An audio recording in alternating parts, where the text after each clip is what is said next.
All right, Larry Kruger here from the Pig and a Pickle Crew Show with a little 49er Thursday update video from Santa Clara, where today we got a chance to talk to Brock Purdy, Steve Wilks, and Chris Forster. In addition to, I got a chance to talk to some of the guys in the locker room, Colton McKivitz, Ben Barch, and others. All right, injury update.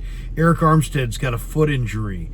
Plantar fasciitis, Trent Williams with the groin, Aaron Banks with the turf toe, Juwan Jennings with the concussion, Jalen Moore also with the concussion, Jair Brown with a knee sprain, Debo Samuel's got the neck injury, Ambry Thomas with a knee injury and a hand injury, Javon Hargrave a hamstring, and Oren Burks a knee.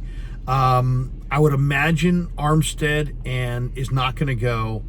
There's no update yet on some of these other guys, but those are the injuries that the Niners are dealing with. And, we had a chance to talk to Brock Purdy today. Purdy said that the matchup with Washington really starts with Jonathan Allen and Daron Payne up front, and just said that those guys really stand out on tape. Purdy said he wasn't in the proper frame of mind against the Ravens, that he was searching for big plays.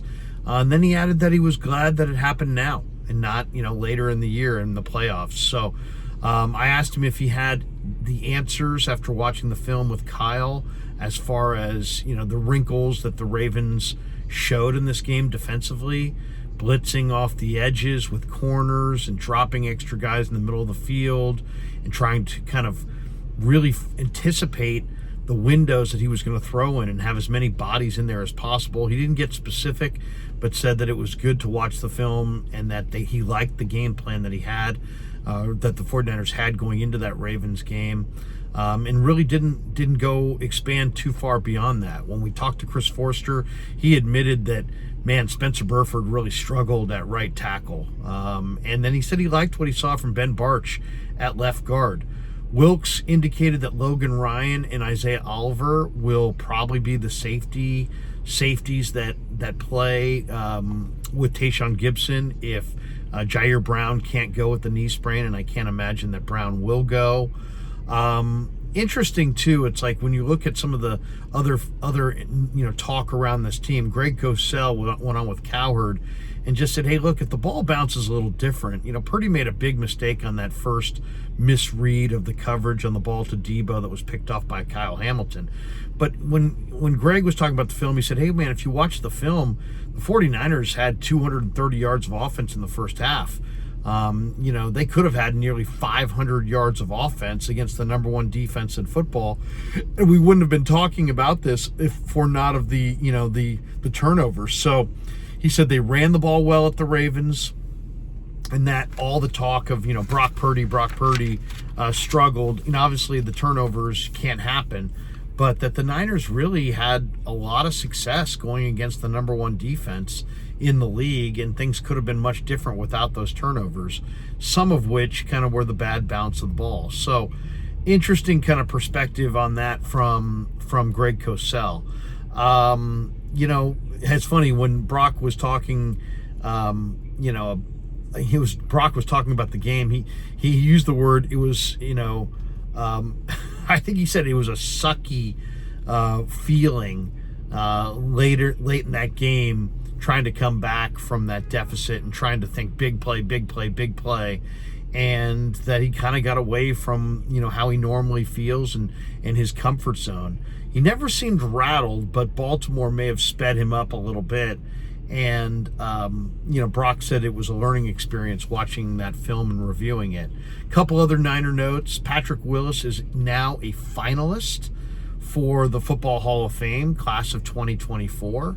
So Patrick Willis was a great player in his day, and only a foot injury kept him from continuing on. There's no question that there was a time where Patrick Willis was as good a linebacker as there was in the game. So that was interesting that he's now a finalist for the Hall of Fame, and I'm glad to see he's a finalist for the Hall of Fame. Lamar Jackson's a new favorite for the MVP. If I had a vote, I'd probably give it to Lamar. And if it wasn't Lamar, I'd probably give it to CMC. But Tyreek Hill, if he has a huge day against the Ravens this week, potentially Tyreek Hill could get in that mix. If Lamar has a monster game against the Dolphins, I think that locks up the MVP for him.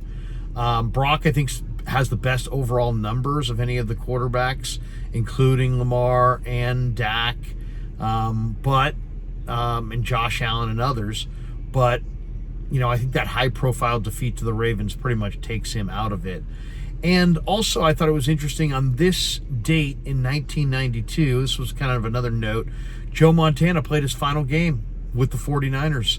He played the second half on a Monday nighter, I believe. Might have been a Thursday nighter, but I think it was a Monday nighter against the Detroit Lions. It was his first appearance since Leonard Marshall knocked him out of the 1990 NFC title game. And I remember that night, wet night. Joe was going against the Lions. Fans were really excited to see him, and sure enough, in that second half, he threw 2 touchdown passes and showed the world that he could play. And then, of course, the 49ers would trade him in the offseason to the Kansas City Chiefs for, I believe, Whitmore, the safety, and a first-round pick, which became Dana Stubblefield, who obviously has had problems off the field and is now locked up. But Dana was a great, great football player for the 49ers, including, I believe, the 1997 Defensive Player of the Year award winner. So, interesting day down here in Santa Clara. The Niners are resting up for the Ravens, or for the Commanders, I should say, after a loss to the Ravens. Sebastian Joseph Day, Steve Wilks mentioned that Sebastian Joseph Day, that Chris Cosell will determine how much Sebastian Joseph Day plays, but they like what they're seeing out of Joseph Day, on the practice field. And I think that's going to be an interesting thing to watch, is how many snaps does Sebastian Joseph Day get. And it sounds like Chris Cosell is going to make that ultimate decision on how much he winds up playing in this game against the Commanders. Steve Wilks made a point to say, hey, man, this Commanders team is no joke. So if we take them lightly, we're doing ourselves a huge disservice.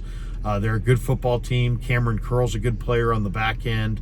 Deron Payne and Jonathan Allen are great football players up front. They've got a lot of speed at linebacker. They're going to have Jacoby Brissett at quarterback. He's played really good football as of late. And, the 49ers know that if they don't buckle it up and get ready to play the Commanders and take them seriously, the Commanders very easily could beat them.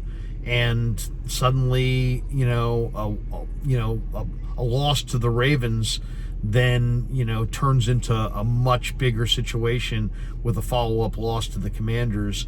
So that could mean the 49ers have to venture out on the road in the playoffs if they lose this game. So they know the Commanders are a good team. They know Deron Payne and Jonathan Allen are real up front. They know they got a lot of speed at linebacker. They know Cam Curl's a good safety, and they're developing their plan.